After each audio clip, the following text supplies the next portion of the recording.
Good morning students, I hope you all are safe at your home. This video clip is for class 10th, and in class 10th we are going to discuss our first chapter, A Letter to God, from the book First Flight. So let's enjoy the story. पूरी घाटी में मात्र एक ही मकान था। इस ऊंचाई से आदमी नीचे की घाटी में पके हुए अनाज के खेत को देख सकता था। इस फसल के खेत को मात्र एक चीज़ की ज़रूरत थी और वो थी एक मूसलाधार बारिश की। उस सुबह लेंचो उठा और वो अपनी पूरी खेत को अच्छी तरह से जानता था। लेंचो यहाँ पर इस कहानी का मुख्य किरदार है। उसने उत्तर पूर्व की दिशा से पहाड़ों जैसे बड़े बड़े बादल आते दिखाई दिए। लेंचो इन बादलों को देखकर अत्यंत प्रसन्न हो जाता है और अपनी पत्नी से कहता है कि शायद अब हमें एक अच्छी बारिश मिलने वाली है।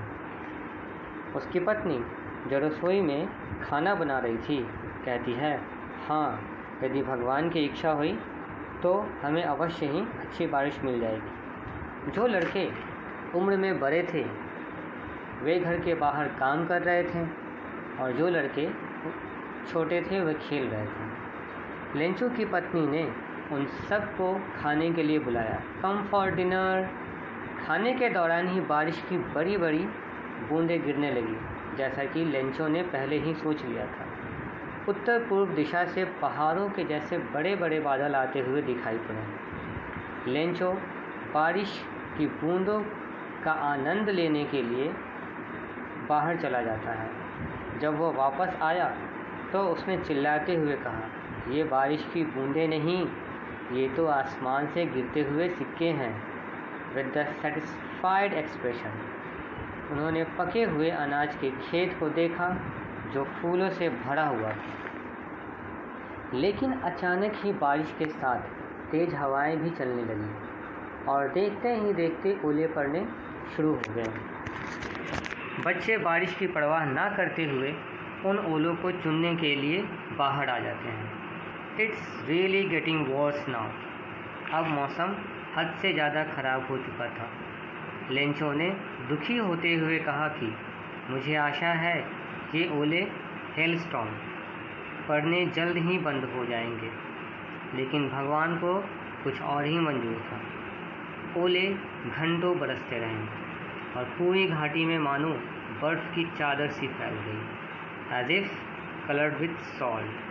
यह दृश्य देखकर लेंचो का मन बैठ सा गया और जब ओले पड़ने बंद होते हैं तो वह खेत के बीच में जाकर खड़ा हो जाता है और अपने बर्बाद हुए खेत को एक नज़र देखकर कहता है कि एक टिड्डों का ग्रासहॉपर कि एक टिड्डों का एक पूरा झुंड भी इससे ज़्यादा छो जाता है। There is no one who can help us. कोई भी नहीं है जो अब हमारी मदद करेगा। इस साल अब हमारे पास अनाज नहीं होगा। इस पूरी घाटी में the only one solitary house, एकमात्र अकेले घर में अब भी एक आशा थी और वह भगवान के ऊपर थी। लेंचो को भगवान के ऊपर पूरी आस्था थी। इस कारणवश उसने भगवान को एक पत्र लिखा और उनसे 100 सेंट की मांग की। अगले सुबह जब वो पोस्ट ऑफिस जाता है तो टिकट लेकर अपने पत्र के ऊपर चिपका देता है और उसे पोस्ट कर देता है। लेंचो एक गरीब किसान था। वह एक बहुत ही मेहनती किसान था। एक बार क्या हुआ कि बहुत भारी बर्फबारी हुई, ओले पड़ने लगे। इससे क्या हुआ कि लेंचो की सारी फसल बर्बाद हो गई। लेंचो को भगवान के ऊपर बहुत भरोसा था। उसने भगवान को एक पत्र लिखा। उस पत्र में उसने लिखा कि भगवान उसे पैसे भेज दे। पोस्ट ऑफिस में काम करने वाले एक कर्मचारी ने लेंचो का लेटर देख लिया और उसकी मदद करने की सोची। फिर थोड़ी दिन के बाद लेंचो पोस्ट ऑफिस आता है और अपना एनवेलप लेकर चला जाता है। घर पर जाकर जब वह अपने पत्र को खोलता है और उसमें रखे पैसों को गिनता है तो वो कम निकलते हैं। इससे थोड़े वो परेशान हो जाता है और मन ही मन पोस्ट ऑफिस वालों को कोसता है। अगली सुबह उसने दूसरा पत्र भगवान को लिखने का सोचा और इस इरादे से वो पोस्ट ऑफिस जाता है और अपने पत्र को लिख देता है। उस पत्र में उसने इस बार लिखा था कि आपने जो पैसे भेजे थे, मैंने आपसे जो पैसे भेजे थे उनमें से कुछ ही पैसे मुझे मिले हैं, यानी कि 100 सेंट की लेंचो ने मांग थी और पोस्ट ऑफिस के कर्मचारी जिन्होंने आपस में एक चैरिटी कर आधे से ज़्यादा मोर देन हाफ आधे से ज़्यादा चैरिटी कर 70 सेंट्स किए थे, वो उन्हें वापस कर दिया था।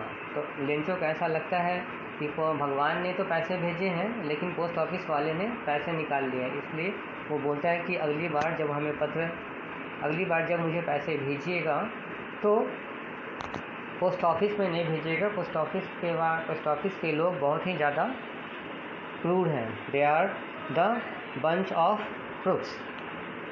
तो ये लेंचो की स्टोरी थी। आई होप आप लोगों को समझ में आया होगा। नेक्स्ट वीडियो में आपके इससे क्वेश्चन आंसर और हार्ड वर्ड्स मिल जाएंगे। Thank you.